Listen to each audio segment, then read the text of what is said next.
Signore e signori, buonasera. Welcome to Tutti a Casa, the broadcast brought to you by Casa Italiana zerilli-marimò at New York University. As you know, we started this program a few months ago. It coincided basically with the lockdown because of the coronavirus, and we have decided to continue it through the summer and restart it now in the fall. As you know, all our programs are still virtual, offered online because of the NYU policy not to allow in-person events for the moment. This allows us for a great deal of flexibility in having guests and exploring different fields. And tonight's presentation is particularly dear to me and to many of the friends of the Casa because it sees the collaboration between our own theater company residents, Kairos Italy Theater, with the National Yiddish Theatre Folksbiene. They will explain to you better what the event is about. Suffice to say that it revolves around a restaging of Sinclair Lewis drama, It Can't Happen Here. And we were saying before, these performance couldn't be more timely. It's an enormous effort. It's one of those things that you can only do at this time in this way. It involves some 60 and more actors in 6 different languages, 9 theater companies. So it's an enormous effort that the National Yiddish Theater is bringing together. And I was trying to remember the last time I've seen Yiddish and Italian together. And it was in a photograph that dates back to the beginning of the 20th century. And it was a strike of women workers after the Triangle Shirtwaist Factory fire, where many Italian American and Jewish American girls lost their lives. And it was, to me, very touching to see these young girls protesting after that immense tragedy for their rights, for the rights of workers, for the rights of women, for the rights of immigrants. And I'm particularly pleased that this collaboration that sees the involvement of the Italian Theater Company in New York, the Yiddish Theater Company in New York, and many others, to act out, to perform a place that is not only pure theater, pure entertainment, but it also a piece that has a very profound political, social, and moral value. So I'm very, very happy that we have a chance to present this unique event. It's not something that is going to happen very often. And I'm delighted that we have a chance to discuss it at length here on our broadcast with both the representative of the Italian and of the Yiddish company. Before I go and I leave the floor to Laura Caparrotti, I want to remind you that next week, on October 29th, we are going to have our next Tutti a Casa, and that's going to be on Niccolo Machiavelli, an old friend of ours, and Catherine de' Medici, the queen that is believed to be the most quintessential embodiment of Machiavelli's teachings. And our guest is going to be Professor Marcello Simonetta. So stay with us now, enjoy the conversation, and please come back again on Thursday. Before we go, I have to say a couple of words about Laura Caparrotti, even if, for the friends of Casa Italiana, she's hardly a person that I have to introduce. Laura is a force of nature. She's an actress, an author, a stage and screen director. She's the founder of our theater company residence of In Scena, the Italian theater festival in New York that brings Italian theater to all the 5 boroughs. It's impossible to stop her. I've tried, I didn't succeed, and I decided to support her wholeheartedly with the Casa. Our collaboration is long-standing. I think one of the most productive collaborations Casa has enjoyed, and it's always a pleasure to be with Laura, dream with her, and to make her dreams become ours and become reality. Please welcome Laura Caparrotti. Thank you. I was going to say I'm emotional because it's the first event of the season, because we are doing this online. There is a lot of things going on inside my mind, my heart, and now I'm more emotional than ever. Thank you, Stefano. And welcome everyone. Hello, hello. I hope everyone is well, all considered. So I am going to ask Julian to bring our guest because I want to introduce you to Motl Didner and start this wonderful conversation. So let me introduce first my wonderful guest. Matthew Motl Didner is the Artistic Director of the National Yiddish Theatre Folksbiene, Associate Director of Fiddler on the Roof in Yiddish, which you may remember, it was on Broadway. And it was a show directed by the great Joel Grey and the winner of the Drama Desk, Outer Critics Circle, and Lucille Lortel Awards. Motl is also the co-director of The Golden Bride, another Drama Desk Award nominated, and also the director of The Sorceress, Five-ish Finkel Live, a Drama Desk Award nominated show, The Pushcart Peddlers, The Marriage Contract, and also he's a Yiddish coach, and he coached for An American Pickle with Seth Rogen, The Immigrant at George Street Playhouse, and the New York City Opera Angels in America. Last but not least, Motl was an inaugural translation fellow at the Yiddish Book Center and teaches Yiddish language classes and theater workshops at the Workers' Circle. Welcome. Hi, Laura. Thank you for having me. And thank you to Stefano. Thank you, thank you, thank you. So I met Motl years ago, but several weeks ago, he sent me an email asking me to be part of a project based on It Can't Happen Here by Sinclair Lewis. Is the reading of a play, and he mentioned the federal project. I knew only the book. I didn't know there was a play, and I didn't know anything I have to say about the federal project. The project was to have a reading in several languages, so I said yes, of course. Now, what I learned from that time till now, and what I'm still learning, is so much that I hope I can share some of it with you. But first, let's ask Motl how you started this project, how this project started in your mind, and why. Well, we found this script in a Yiddish translation at the New York Public Library. We knew about the famous anti-fascist novel written in 1935, but in 1936, it was commissioned by the Federal Theater Project, which was part of the New Deal, the recovery effort in the Great Depression. The Works Progress Administration was well known. They built the Lincoln Tunnel and the Hoover Dam, and they built the electrical grid in the Tennessee Valley. And in addition to doing infrastructure projects, they also supported the arts. And they had a federal arts project, theater project, music project, and dance project. The theater project in New York was headed by the famous John Houseman. They supported a lot of minority and immigrant theater companies. So there were theater companies under the working under the Federal Theater Project, presenting in Italian, in Spanish, in French, in German, and in Yiddish.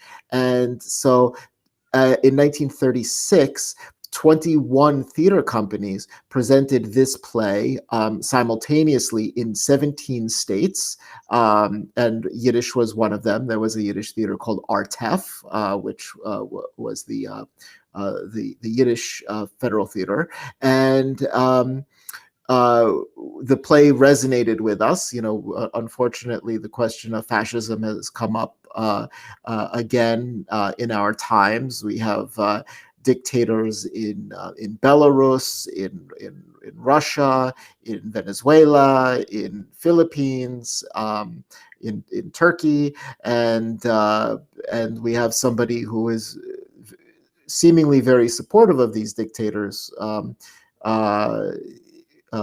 who is in the presidency at the moment. And we're sort of at a turning point about where this country is going to go in terms of whether we're going to embrace political violence, which we're seeing already during this season, or whether we're going to declare that is un-American, and that's not part of our democracy and part of our tradition, and whether we are going to move past it. Someone asked where did it premiere? It premiered October, I think, 21st, 1936. In Yes, how many cities we said? 21 cities in 17 states. Yeah, so no, sorry, October 27, as the poster says. So just October before 27. the elections in 1936. Yeah, and it's very interesting. Let's say a moment, what is the our project and why your project, where we are collaborating with, and why this project now. In part you said it, but how you how you developed this project now. Well, we had been planning on doing a reading of that Yiddish script that we found from 1936, but it was interesting. We were having a conversation with our friends at the New Heritage Theater Group. They're the oldest nonprofit African-American theater company in New York, and we were speaking to them after the George Floyd murder in May, about how we've partnered with them on other projects before, and we were talking about how we can be good allies, and some projects that we might work on together.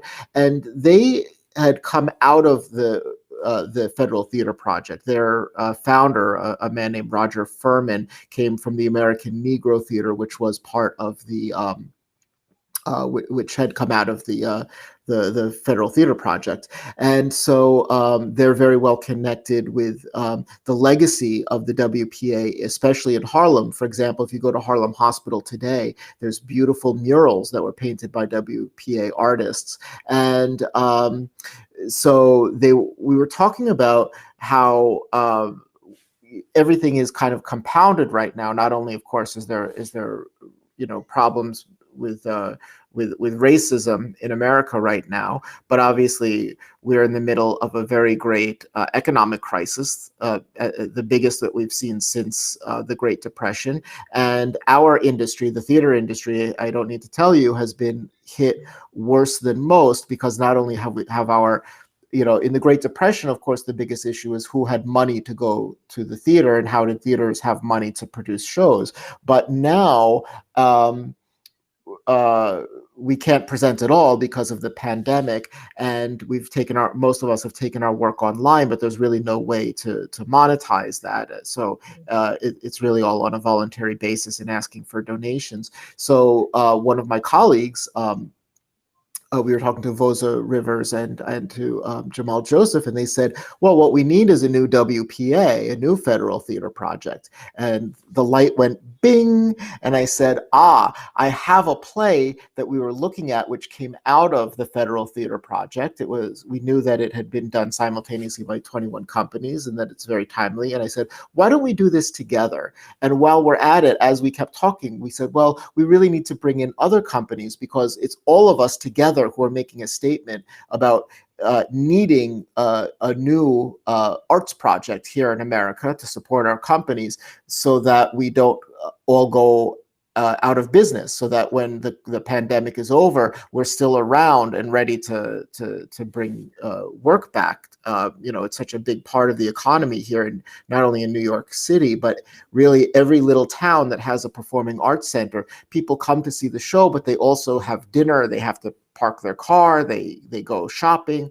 The entertainment and arts industry is just so integral to a healthy economy in our country. So we talk about stimulus for airlines, and yes, of course, they need to be supported as well, so that they're still around when we come out the other side of the pandemic. But our industry needs that support as well.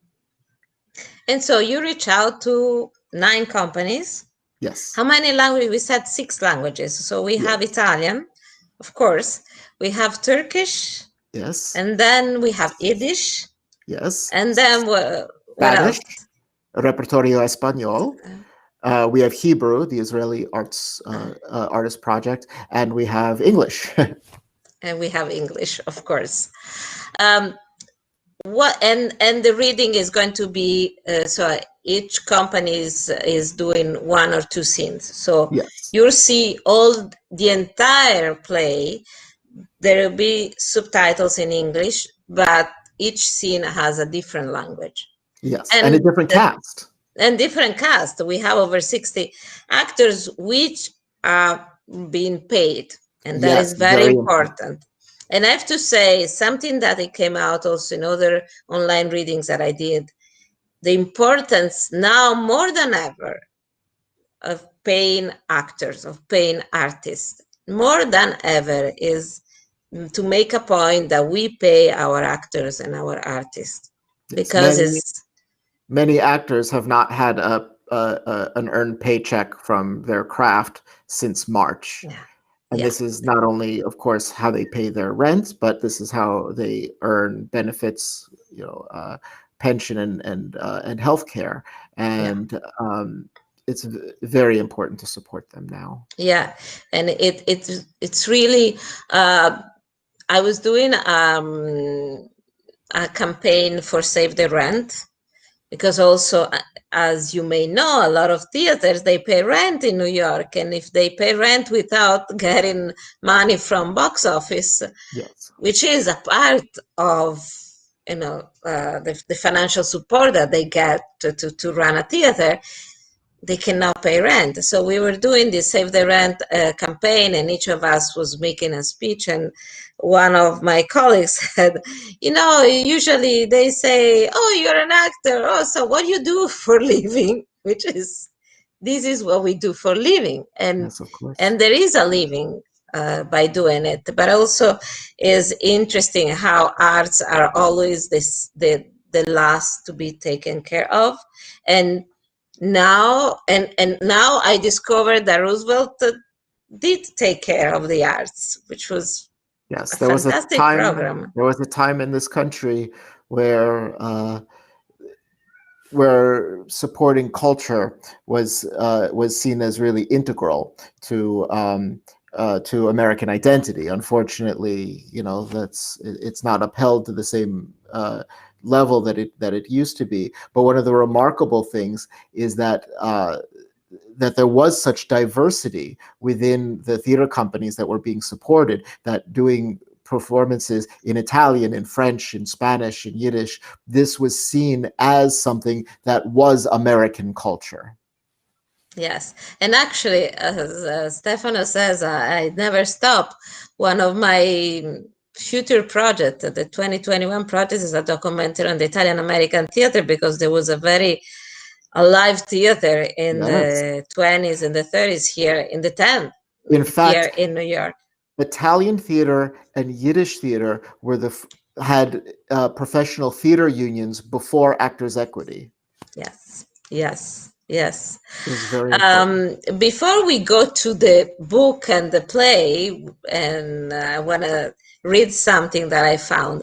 I want to ask you, how did you divide the scenes between all the companies? Well, once we had the companies on board, the question was, especially for those companies who are taking on two scenes, whether they should be two consecutive scenes or if they should be split up. And I decided that it would be better if they're split up, so that you're really here. It's not like you're hearing Italian here and then nothing for the rest of it. That it comes in and out, I think was very important to keep the audience engaged in this multilingual event. I can't think of any time that I've seen something presented this way before. So there's a little bit of an experiment to it, but I wanted to give people scenes that they felt also connected with, were very powerful. Every scene in this play really is very emotional. You see how very, very slowly fascism takes hold. How it at first it may even have popular support, but as the violence comes in and as the control of the press and free speech come in, how it, even though it's losing supporters and it doesn't have majority support for very long, it still holds on to its power very tightly, and it affects people very deeply. And you see that process playing out in this play as things get worse and worse and worse, and then how the resistance gets started. Yeah, it's so very interesting because our scenes. So we have 10 actors, and finally I got to play a bad man, because I play President Buzz Winthrop, and yeah, it was not easy, I have to tell you, because in Zoom 10 actors, it was a real production. But it was interesting for everyone to read it, and everyone was like, wow, because it's really telling us about today. I want to read something that is one of, in the first scene we have, Act 2, Scene 2. And Citizen, who is the Secretary of State of Winthrop, says this to, if I can find it, okay, to Mr. Tasbro, who is the one billionaire who supported Winthrop and now is lamenting that he's paying too much taxes. So Citizen says, Mr. Tasbro, didn't you ever hear the definition of dictatorship? Up to a certain point, it's government by capitalists like you through hired bullies. After that, it's government by the bullies like me through capitalists. And this is only one example of how real this play is. And it was written, the book, in 1935, and the play was adapted from the book in 1936. And I think I told you, and I told everyone I spoke with, that I am a fan of The Handmaid's Tale. I cannot stop watching it, even though it's hard. And during these last few years, sometime I really got some sense of The Handmaid's Tale around me. By living in New York. And then when I went to read more about It Can Happen Here, there was this comparison with it was like, is the grandfather of The Plot Against America, or The Man in the High Castle. That are all wonderful books, but also yes, TV series. So that they are made now, not 10 years ago, now. So it's so timely. And one thing that to me was interesting also is the role of Dorothy Thompson. I'm now fascinated by her. Dorothy Thompson was the wife of Sinclair Lewis. She was the most respected foreign correspondent of America. She was called the First Lady of American Journalism. She covered the European politics for a decade, becoming Berlin bureau chief of the New York Post and Philadelphia Ledger in 1925. And in the 1930, 1931, she interviewed Adolf Hitler. And in 1932, she wrote, I saw Hitler. And this is what she said about Hitler. When I walked into Adolf Hitler's salon in the Kaiserhof Hotel, I was convinced that I was meeting the future dictator of Germany. In something like 50 seconds, I was quite sure that I was not. It took just about that time to measure the startling insignificance of this man. Now, she keeps talking about Hitler and how he's not up to being a dictator. And this is why in 1934, she was asked to leave Germany. And I find her testimony like the reason why Sinclair Lewis, I don't know if it's true, but to me is interesting that she wrote, he's never going to become a dictator, and yes, he did. So it's very interesting how much we can say can't happen here. All the going back and forth with the memory in The Handmaid's Tale, when they see things and it's like, it's a little thing, it's nothing. And instead then something major happens. Yeah. What are the reaction of your actors in reading the play, in doing the play? It's interesting because it seems like such a something that we so instinctively understand that we don't really need to discuss it very much. When I gave it to the actors, they read it, they just understood, and it really didn't take much to much explanation. Because we're seeing it all around us right now. We see it hopefully won't succeed. I mean, I don't think America is going to get to the point as with this play where we have concentration camps and we have forced labor and things like that. I don't really see that happening. In the history of America, there were some. Oh, well, certainly there was. Yes, some camps. Yes, of course. Even we know about the internment camps of the Japanese during World War II. We know that that's in our history, but I don't see that at this point that's where our country is necessarily headed. But we see the impulse towards that. Concentration camps and that's like step 10,000, but I don't want to see even step 1 in this direction. Oh no. And I think that artists are very sensitive, of course, to these ideas of certainly of censorship and having our voices silenced. So I think from that point of view, the actors very, very clearly understood this material.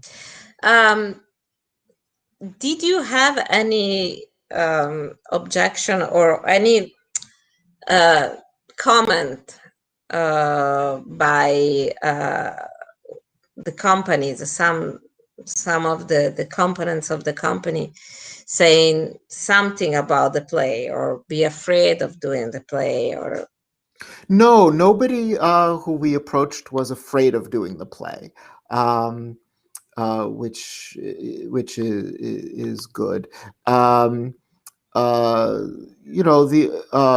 We just wanted to make sure that we weren't beating things over the head, though. So a few people just wanted to make sure that we were keeping it within the historical context, and people will, of course, they'll understand from it what they understand about what's going on today, and we don't need to be too too overt about that, or we don't have to manipulate the work in order for it to be relevant and understood. Yes.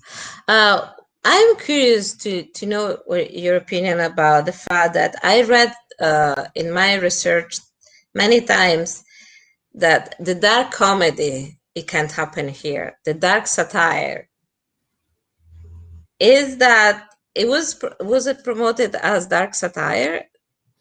I've only seen scholarly articles that refer to it that way. I don't really see very much humor in it at all. That's the way that I see it. But there's people who think that Chekhov was Chekhov saw himself as writing comedies, and everybody else saw them as tragedies. But there is something. I remember when I was at university, I was studying theater, and I remember this book about theater, Italian theater in the 30s, between 1910 and 1940, more or less, and all the avant-garde. And then there was a chapter about Mussolini. I was like, why are they talking about Mussolini in a theater book? And it was like talking about the clown-like, the way he was moving, he was posing, he was talking. Yeah. This exaggeration that was becoming almost a caricature, and I can see in Windrip and in Saracen this. And my dear viewers, you must come to the reading to really know what we're talking about. But I can see them as an exaggeration. Oh, yes. I mean, you can play them as. Yes, I mean Windrip himself. What's interesting is that he moves so easily between playing the country boy and and using expressions that are very unsophisticated and making jokes that sort of are meant to be appreciated by the uneducated masses that are the base of his support, but not only, of course, because it's again that we see that very interesting split in who's supporting this dictator. You have on one hand that he appeals to the workers, and at the same time, he is playing up to the billionaires, as you point out in the character of who is represented by Taspero, who he makes one of the scenes where the Commissioner Swan, the local there's a group called the Corpos, where the militia that support him. They're a stand-in for the Nazis, and the Commissionere. Yes. So the commissioner is being confronted by Lorinda Pike, who's she's the conscience of the resistance to this, and she says, "You make a lot of promises. You promise the wealthy that you're going to cut their taxes. You promise the workers that the unions are going to be sacred. You promise the industrialists that there will be no strikes. You promise the poor people that they're all going to have a pension when they retire. How can you make all of these promises and keep all of them?" So it's this duality of, we see that in public he plays this very clownish yokel, and then in private, with the scenes with Saracen, which one of them is what you're doing, we see how very, very shrewd he is. And even when he's making his populist speeches, full of shucks and howdies and things like that, he also throws in these very, very, very pointed lines that are very, very reminiscent of a Mussolini or a Hitler speech. I would say a Mussolini. I don't know. Playing Baz, it was really, sorry to say, it was fun. Playing the even bad though guys is always the most fun. Yeah, but also it was fun because it could be a caricature. I mean, and the trick is not to go too much over, but to be clear and be very to show that you are playing a caricature sometime. But also it's interesting the figure of Pastor Prang, for instance, who is the pastor and who supported. Yes, he's based on back during the Depression. There was a radio program. Father John Coughlin was a priest who was this was before America, of course, was before the war even started, and he was a supporter of fascism, and he was in America. He was very anti-immigrant, anti-Semitic, and racist. Wow. And wow. So he was a historical character who Pastor Prang is based on. It's so interesting. So to see this reading, you can just, it's free, and you will have at the end the website. Oh, here, thank you, Julian. The website, nytf.org/live. And we start on October 28th at 1 p.m. and it's going to go until November 1st at 1 p.m., right? Yes, it can only be viewed for 96 hours. Many of the actors who are participating are members of Actors Equity Association, and the rules about these readings is they can only be available for 96 hours. So so please make sure you view. And even though it is free, we will be asking for donations. The donations will be split evenly among all 9 theater companies, and a share is also going to the Actors Fund, which is a 140-year-old organization which supports all not just actors, but all theater professionals who are in need of housing assistance, medical assistance, all sorts of support. And we should probably mention what the 9 companies are. Yes. Yes. Before we mention everything, I just want to say to everyone. So I saw Hitler. It's a very rare book. If you look at Amazon, you can see how much it costs, because it's like, I don't know, I don't think it's published, it was published in another form, but you can read a very interesting Who Goes Nazi. That is another article, essays, whatever, by Dorothy Thompson. And it's interesting, she is in a room and she basically look at everyone and she says who can go Nazi and who cannot and why. And besides, this is a wonderful reading because it's very cinematographic. So you can see really these people. It's like watching a movie, but it's also, it makes you thinking a lot. Let's put it this way. Let's mention, first of all, if you don't mind, I want to mention the actors, as we are at Casa Italiana. Yes. I want to mention the Italian actors.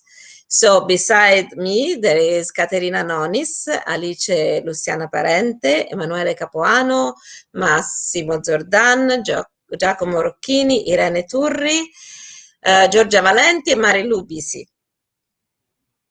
And Mario Merone. That's it. And your company now the companies. And the company is Kairos Italy Theater, but everyone knows it in this at Casa list. Everyone knows it. So we have Kairos now the Italy, other company. We have New Heritage Theater Group and Impact Repertory Theater. We have Turkish American Repertory and Entertainment. We have Pan-Asian Repertory, Repertorio Español, New York Classical Theater. We have Playful Substance. We have who am I? Israeli Theater Project, and we have National Yiddish Theatre Folksbiene. So it's going to be a wonderful event, and we are very proud of being part of this.